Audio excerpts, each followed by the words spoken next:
சரி இதெல்லாம் பேசணும் பேசியாச்சு அப்படின்னு இளவரசர்கள் பேசணும் இல்லையா? நல்லது பண்ணியாச்சு. அந்த வகையில் இந்த நடைபயணம் என் வாழ்க்கையிலே மிக முக்கியமான ஒரு நடைபயணம். நான் 28 ஆண்டுகளாக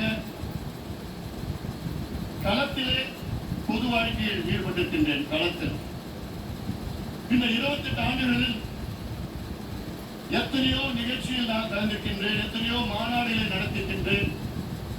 இன்னும் சொல்ல போனால் எத்தனையோ நடைபயணிலும் நான் கலந்து கொண்டிருக்கின்றேன். இந்த மண்ணிலே 3 நாள் நடைபயணம், ஒகேனக்கல் தர்மபுரி உதவி திட்டத்தை நிறைவேற்ற வேண்டும் என்று 3 நாள் ஒட்டுமொத்த அந்த மாவட்டத்துக்கு நான் சென்றேன் நடைபயணமாக. ஏன் காவிரியை காக்க வேண்டும் என்று 3 நாள் பில்லிகுண்டிலிருந்து பூம்புகார் வரை 3 நாள் நடைபயணத்தை மேற்கொண்டேன். 2 நாள் வைகையை காப்போம் என்று மேகமலை வெள்ளிமலை அடிவாரத்திலிருந்து ஆர்எஸ் மங்கல வேலி ராமநாதபுரம் வரை 2 நாள் நடைபயணத்தை மேற்கொண்டேன். தாமிரபரணி ஆற்றை காப்பாற்ற வேண்டும் என்று 2 நாள் நடைபயணம். பாபநாசத்திலிருந்து புன்னகாலை வரைக்கும் 2 நாள் நடைபயணம். பாலாற்றை காக்க வேண்டும் என்று பில்லூரிலிருந்து சதுரங்கப்பட்டினத்தில் 2 நாள் நடைபயணம் மேற்கொண்டேன். அத்திக்கடை அவிநாசி திட்டம் 2 நாள், மேட்டூர் உதவி திட்டம் சேலத்தில் வாழ வேண்டும் என்று 3 நாள் நடைபயணத்தை மேற்கொண்டிருக்கின்றேன். காவிரி பகுதி காவிரி டெல்டாவை பாதுகாக்கப்பட்ட வேளாண் மண்டலம் அறிவிக்க வேண்டும் என்று 3 நாள் நடைபயணத்தை மேற்கொண்டேன்.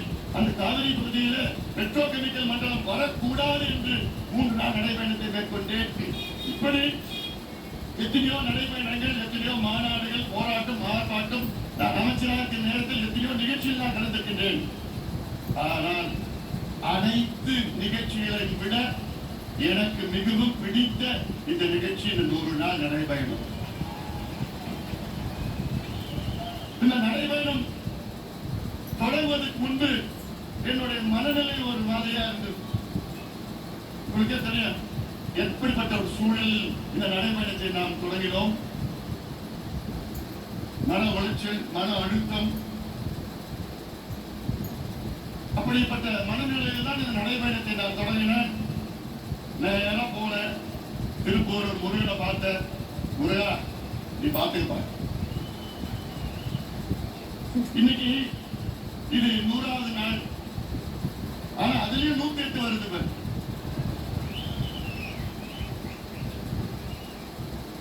ஏன்னா 100 நாள் 100வது நாள் தர்மபுரியும் திட்டமிட்டோம். இடையில ஒரு 5 நம்ம நடைபயணம் தொடங்கிட்டாங்க. அப்படி எப்படி பார்த்தா 108வது நாள். இன்னொரு 108 இருக்கு. இப்போ அடுத்த 108வது நாள்ல தமிழ்நாட்டை விட்டு திமுக அரசு விரட்டி அடிக்கப்படும். அடுத்த இன்னொரு 108 நாள்ல தமிழ்நாட்டில் தேர்தல் அறிவிக்க இருக்கிறாங்க.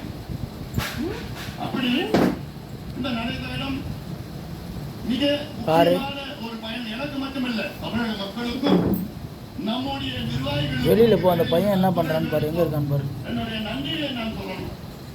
ஏன்னா இந்த இவர்கள் இல்லை என்றால் இந்த நடைபயணமே இல்லை.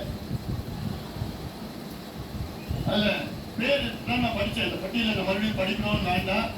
பட்டியல படிச்ச பேர் எல்லாமே இந்த நடைபயணத்துல உணர்வு பூர்வமாக ஒரு முறை தான் நீங்க போய் இதை பார்த்துக்கீங்கன்னா, எந்த ஊர்ல 5 நாள் 10 நாள் அங்கேயே தங்கி எத்தனையோ பேர் சொல்லணும்னா எல்லா பேரும் நான் மறுபடியும் சொல்லணும். நான் உங்கள் அனைவருக்கும் என்னுடைய மனமான வெளியில போய் பாருங்க என்ன பண்றாங்க.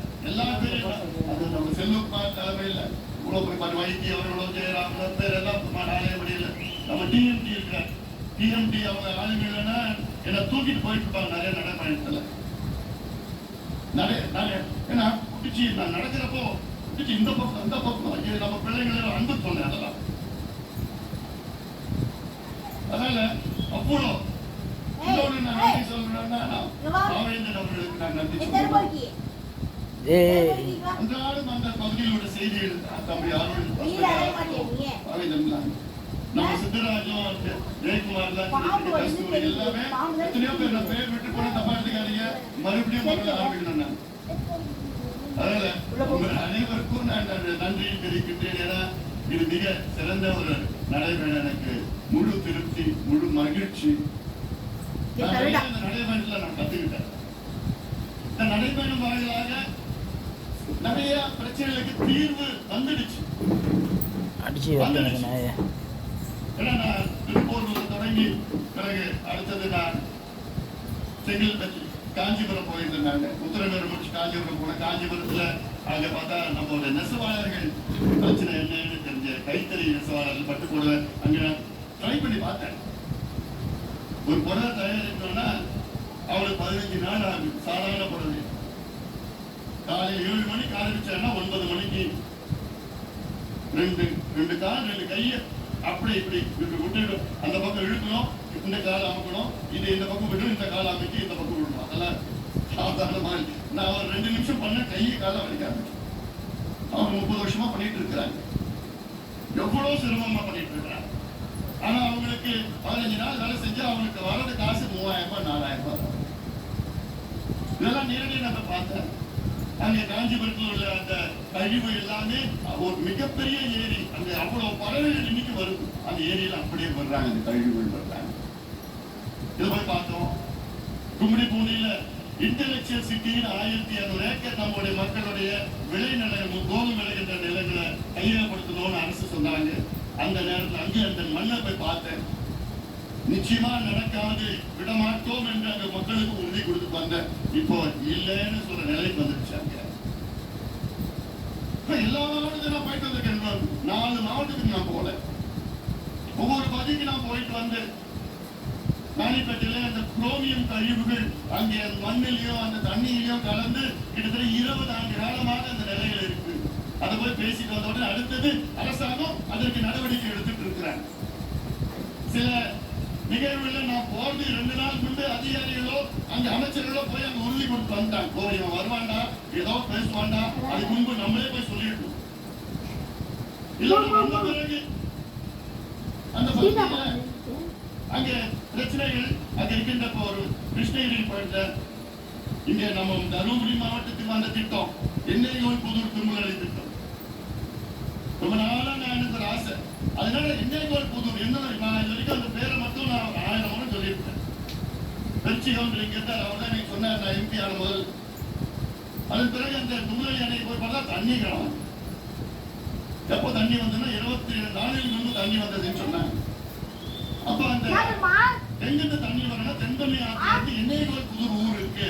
அங்க இருந்து வடல காவல் மூலமா தும்பலடி அணைக்கு வரணும். இடது காலம்னா படையதா திட்டம் கிருஷ்ணகிரியில் உள்ள அங்க 20 ஏரி போனது தண்ணி. அந்த எண்ணெய்கோல் புதூர் என்னன்னு பார்த்தா நடைபயணத்துல அந்த பகுதிக்கு நான் போனேன். எண்ணெய்கோல் புதூர்னு போனேன்.